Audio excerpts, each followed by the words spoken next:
Hi, welcome Hi to there. another edition of Jay and Armin's Box Breaks. We are breaking Topps Archives today. We've already busted one and had a great time with it. So we're going to do another one. These, we have two here, but we'll do one at a time on the videos. These were purchased from my local card shop, Sims Sports Cards on Harford Road. Mike is a good guy there. And we're having a fun time with these. These are just great classic cards. 80s This is my inspired. favorite set that I have seen in years. I can't wait to buy a few boxes myself, except that I'm going to have to wait. I can't afford to buy them right now, but wow, I really am looking forward to it. Now here's Hey, a good that one. Ty Cobb, that's the second one you've gotten of that. That's, Yeah, I think and that mantle as well, yeah. we're going to pull lots of doubles today, but that's okay. Here's a one Kershaw. from Jim Palmer. Actually, yeah, so far, that first pack, you have all of those except for the Palmer from the first box. So, all right, so how many cards are actually in this set? I want to say there are Base cards. 100 base cards, and then 40-some short prints, I think. And it looks like there are tons of parallels, though, too. So I'll probably pull, I'm hoping to get maybe 2 full sets of base. I want to get that Palmer real quick, get in too. there. Yeah, fresh-faced. Oh, Mouthful chaw. Here's an interesting one. This is not his normal 66 card because I have it. This actually looks like a black and white photo of him in his earlier playing days. It looks like that's a colorized photo. Oh, without question. But a great Early card, 50s. you know, neat looking. Ichiro. But you know, these, you know, again, going around $80 a box. I think it's worth it just for the fun level. I mean, I know that's a little pricey, but having lots of fun opening these. Drew Pomeranz. Now that so far, he is expected to lead that Rockies rotation for now, a long time to come. Here's a card that I need for my 69 set. It's the last big card that I need. I wish. This Unfortunately, was this is not going to fulfill that. It is not. But the Reggie Jackson rookie that I've been dying for forever. So if anybody out there has one that they'd sell me cheap, please give me a shout. I would appreciate it. He has been searching for that card At the right price. long time. At the right For a long price. time. That's Exactly. yeah, that and the Pete Rose are the only 2 big cards I need from that set. I've got the rest of them. Tommy Hanson. Every time I see a Nationals, I get excited and think it's going to be Bryce Harper. I keep getting disappointed. All right, now the next one coming up here, this one's one you're going to really enjoy, Armin. Sandy Koufax. Ah, greatest left-handed starter in the history of baseball. It's a nice card. Apologies to Randy Johnson. Yeah, but Sandy Koufax ever explode a bird mid-pitch? No, but he made John Kruk look really, really awkward in an All-Star game. No, Sandy Koufax, Bob Gibson, as you well know, my favorite pitchers of all time, and I really wish that I had the opportunity to see those guys pitch in their prime. Luckily, there's lots of good film of them absolutely dominating the competition and changing the game, changing the field in Bob Gibson's case. Yeah, So, literally pretty amazing. changed the mound height because of him. I really like that Pujols. Actually, can you pull that off there? Yeah. That's just a good looking card. I mean, you get Pujols, the intensity of the look in Pujols' eyes. You get that classic swing follow through. And that's a good looking card. Just simple stuff like that I always find really cool. I'm digging these 3D ones. Yeah, there's not a whole lot of motion there, but do you get that 3D feel? I think it's pretty cool stuff. I pulled that Pools. That's a double. You can have that one. Yeah, put that back. That's right. Oh, here's another of the, oops, put that in the wrong pile. I got so excited about this one. Another of the Clemente cards. You know, you always get excited just as you pull a Marco Scudero. And well, I think that might have been the same sequence as the last one in the last box break we did, I think. Here's another of the stickers. That's the only set that I won't be completing, the sticker set. I don't know. I mean, I wonder how many stickers are actually in that set. I imagine that's just the major superstars, just like how it used to Probably. be. When I put together Heritage, I didn't do the stickers in the Heritage either.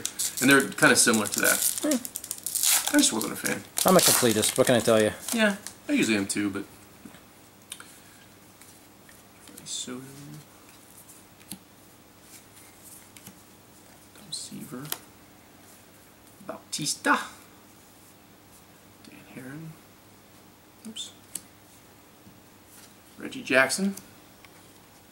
Evan Longoria. I didn't get those two last time. Those are new.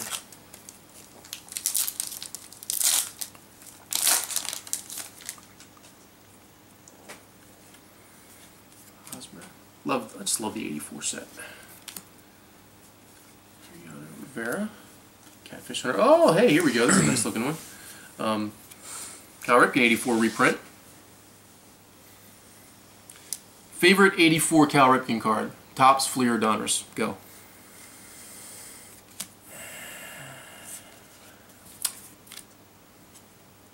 Fleer. Fleer, really? Why? I like the cleanness of that set. It's just, you know, the great thing about Fleer in the early going was that it was really focused on the player photo. No bells and whistles. Clean, classic design. Coming from an art background, I want something that's unencumbered. I want something that isn't too much. You know, I think what was great about that 1984 Topps set is that it pushed that envelope right up to the edge.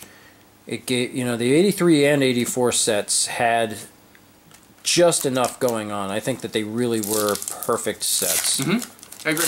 But they weren't too flashy.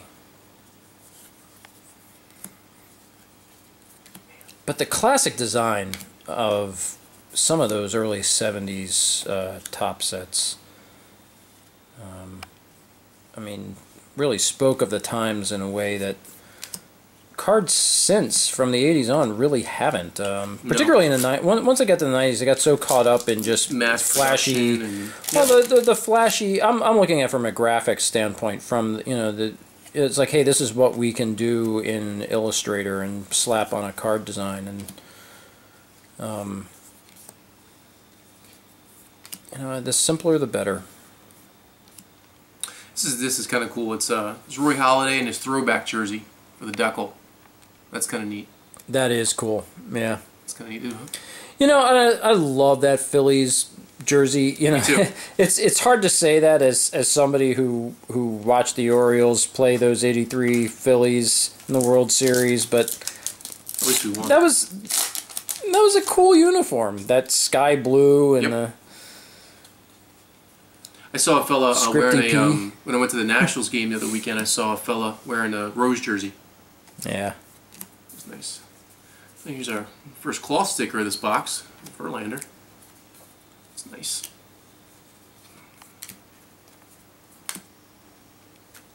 David Wright, MVP of the National League, arguably this year, batting over 400 so far through the first third of the season. Crushing it. And a free agent to be in a year, and I think that he is on everybody's trade radar going into the July trade deadline, if not before. George Brett. Season. It's the year he hit 390. Flirted with 400 through August. Couldn't hold up to the pressure. Did you see that the Royals had a pine tar bat miniature giveaway? Really? This season, that was brilliant. In recognition of the pine tar bat game, where he absolutely flipped out after being called out on what should have been a home run. Here's our first autograph of the box. Another character of the game. Bill Spaceman Lee. Wow. You know, Bill Lee's comments in the Ken Burns baseball documentary series were probably the most entertaining of the entire series. I mean, you had Studs Terkel in there, and you know, great luminaries from baseball proper. But Bill Lee, he's a spaceman, no doubt about it. I was waiting because there are 3 good ones in a row here. It was Jackie Robinson, 54, who did not have a 54 card. Cannot go wrong there. Of course, a lot of great comments from Jackie's wife as well in that series. Going back to the Roberto Clemente card that you were so excited about, you know, I don't see how you can't get a little emotional anytime you see a Jackie Robinson card. Mm-hmm. Yep, I agree. Garrick. And then Ozzie Smith, a 1980 card when he didn't start playing for the Cardinals until 82. Yeah, that's kind of neat. He had that wild hair in his Padres uniform back then, before he was the Wizard. Felix Hernandez.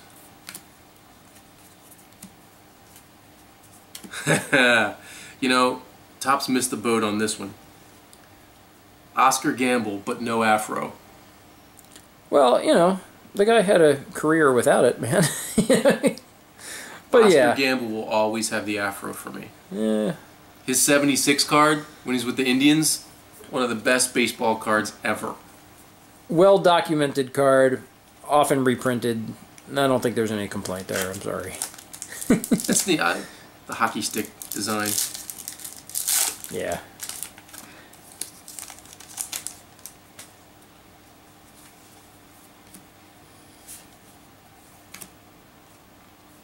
Here's our next autograph for the box. You're slowing down on the beer there. I'm looking at the beer, and there. I will pick up. I mean, I'm operating the equipment here. I mean, I know you're handling the really valuable materials, but how about catching up a little bit there? Doug Drabeck. Doug Drabeck. Yeah, and I think you and I both are fans of Doug Drabeck. Just a professional. He was a really, really good pitcher during the Pirates' prime in the late 80s and early 90s, the Jim Leyland years. And father of prospect Kyle Drabeck, now pitching for the Blue Jays. In fact, I think he's pitching today. I could be wrong. Maybe it was yesterday.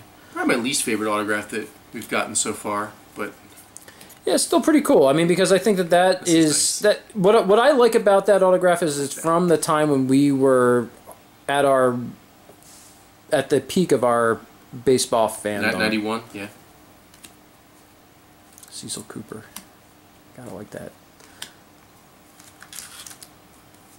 Fan of that 81 set, too. Yeah, I am too. Baseball cap. That Holiday. One man can't do it all. For a minute I thought that was an Orioles card. Colors are right. Mm-hmm.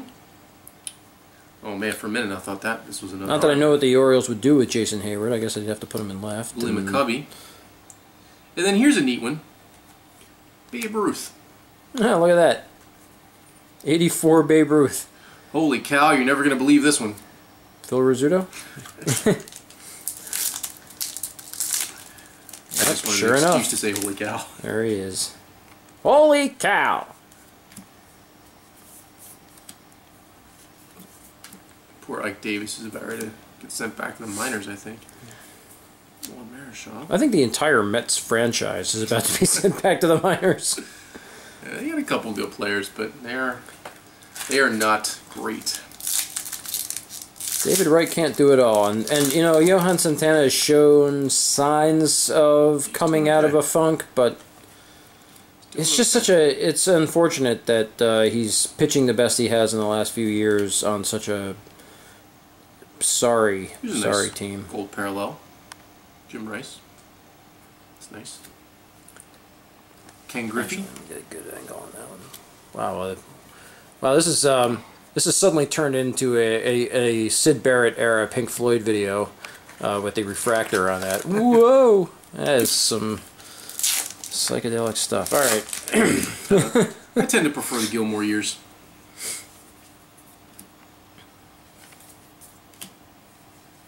Daniel Hudson. Here's another lenticular card. Felix Hernandez. Jared Parker. Down to our last two of this box. Topps Archives. Gold in there. Andrew Bradley. Bailey. I was going to say, who's Andrew Bradley? Never heard of such a man. That's horrible. Another gold, Brett Gardner. But I'm sure Andrew Bradley has played just as much in the majors this year as Andrew Bailey has. And then our last pack. Well, that was not much of a pack there. Nah. There have been better packs. Yogi Berra. Schmidt and DiMaggio. We've had these already in this box. This is a poorly collated last pack. And that's it. Our two big ones were Doug Drabeck, and I think the best one here is the Bill Lee. Again, on-card autographs, which is a plus. And really nice, clean autographs. Again, yep. Good work. So that's this box of Topps Archives, bought at Simms Baseball Card Store in Bel Air, Maryland. And we've been Jason and Armin. That's me. Watching.